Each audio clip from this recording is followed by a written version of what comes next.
কি আছে 2001 চনত আপুনি আৰম্ভ কৰিছিলে 24 বছৰ পাৰ হ'ল এই পৰম্পৰাৰ বিষয়ে কি ক'ব? আজি আমাৰ জালুকবাৰী সমষ্টিত 2001 চনত মই বিধায়ক হৈছিলোঁ।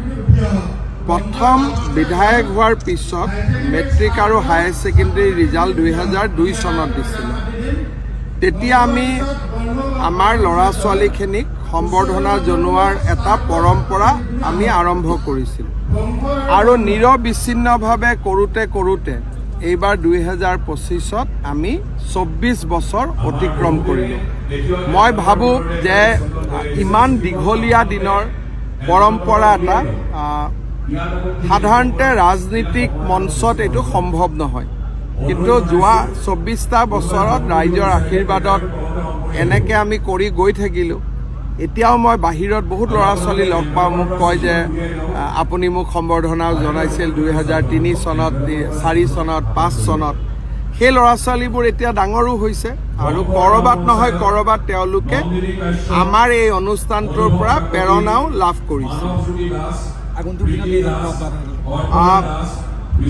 মই য'ত MLA থাকিম তাততো কৰিমেই, কিন্তু বেজাৰা আৰু শুৱালকুছি যিহেতু এতিয়া দুটা সমষ্টি হ'ব, তথাপিতো মই যিমান দিনলৈকে থাকোঁ আমি পুৰণা জালুকবাৰী বুলিয়ে অনুষ্ঠানটো কৰিম। আপুনি পৰিৱৰ্তনৰ কথা কৈছে, ছাত্ৰ ছাত্ৰীসকলক নিজকে সাঁচি ৰাখিবৰ কাৰণে আহ্বান জনাইছে, 5Gৰ কথা কৈছে, 10Gৰ কথা কৈছে, কেনেধৰণে চাওক সমাজ ইমান পৰিৱৰ্তন হৈছে আৰু প্ৰতিটো দিনতে একোটা নতুন নতুন ঘটনা পৰিঘটনা আমাৰ সন্মুখত দেখা দিছে। এসময়ত আমি তেলেদি গাড়ী চলাইছিলোঁ, এতিয়া পানীক অক্সিজেন আৰু হাইড্ৰজেন পৃথক কৰি অকল হাইড্ৰজেনেদি এতিয়া আমি গাড়ী চলাবৰ পৰা অৱস্থালৈকে আহিছোঁ। বিজ্ঞান আৰু প্ৰযুক্তিয়ে আমাক এখন নতুন পৃথিৱীলৈ লৈ গৈ আছে, যিখন আমাৰ অচিনাকি। প্ৰতিটো দিনাখনেই কিবা এটা নতুন পৰিঘটনা। ষ্টুডেণ্টসকলে যদি এলাৰ্ট হৈ নাথাকে আৰু নিজকে সচেষ্ট কৰি নাৰাখে, তেতিয়াহ'লে প্ৰতিযোগিতাত আমি পিছ পৰি যাম। সেইকাৰণে মই ষ্টুডেণ্টসকলক কৈছোঁ যে আমাৰ চাৰিওফালে ইমান পৰিৱৰ্তন হ'ব, পৰিৱৰ্তনৰ ফালে আমি সজাগ হৈ থাকিব লাগে, নিজক প্ৰস্তুত কৰি ৰাখিব লাগে।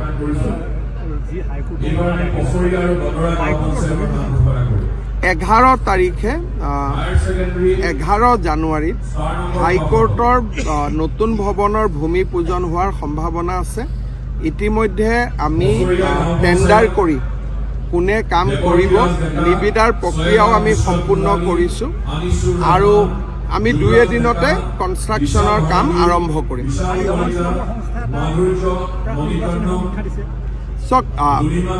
সমীক্ষা দিছে, আমাৰ ভালে দেখুৱাইছে, কিন্তু মই ভাবোঁ যে সমীক্ষাৰ সময়টো হোৱা নাই।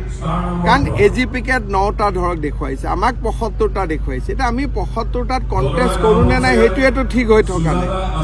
সেইকাৰণে যদিও মানুহৰ ভাল কথা ক'লে মানুহে ভাল বুলিয়ে ক'ব লাগে, কিন্তু মোৰ ধাৰণা যে ফেব্ৰুৱাৰী মাহৰ আগলৈকে যেতিয়ালৈকে কংগ্ৰেছেও কাৰ লগত ইলেকশ্যন নেখেলিব আৰু আমিও কাৰ লগত ইলেকশ্যন নেখেলিম, কাৰ কেইটা চিট হ'ব নহ'ব, এই কথাবোৰ পৰিষ্কাৰ নোহোৱালৈকে আমি কিবা এটা সমীক্ষা চাই মনত ভাল পাই থাকিব নালাগে।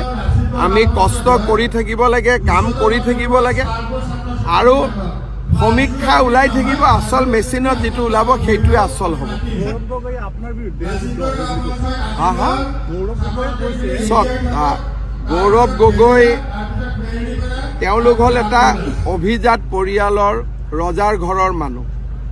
মোক যে ইমান ডাঙৰ গুৰুত্ব দি মোৰ বিৰুদ্ধে যুঁজ হ'ব, মোৰ কাৰণে হ'ব, মই যে ইমান ডাঙৰ মানুহ হৈছোঁ ভাবি মোৰে ভাল লাগি আছে যে মই আচলতে ইমান ডাঙৰ মানুহ হৈছোঁ। আমিতো কেতিয়াও ভাবিব নোৱাৰোঁ যে আমি ডাঙৰ হৈছোঁ, এনেকেই আছিলোঁ, এনেকেই আছোঁ, কিন্তু তেওঁ দিনে ৰাতিয়ে মোৰ কথা ইমান কৈ থাকে। এটা মোৰ অহংকাৰ নহ'লেহে হ'ল মই বহুত ডাঙৰ মানুহ হৈছোঁ বুলি। 17-18 জানুৱাৰীত আমি প্ৰধানমন্ত্ৰী ডাঙৰীয়াক নিমন্ত্ৰণ জনাইছোঁ। 29 তাৰিখে আমি গৃহমন্ত্ৰী ডাঙৰীয়াক নিমন্ত্ৰণ জনাইছোঁ অসমলৈ। গতিকে 2গৰাকী নেতা জানুৱাৰী মাহত অহাৰ সম্ভাৱনা আছে, যদিও প্ৰগ্ৰেমখিনি এতিয়ালৈকে কনফাৰ্ম হোৱা নাই। Sir, kindly briefing about ANI. Kindly briefing about this program ANI. I was elected as a MLA in Jalukbari Legislative Assembly constituency in 2001.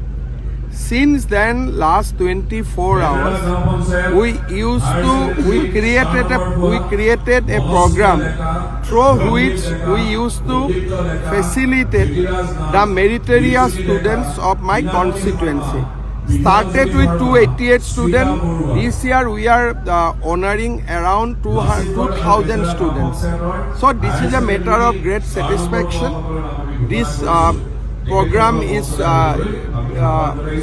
already completed 24 years. I think that this is a big achievement for our constituency.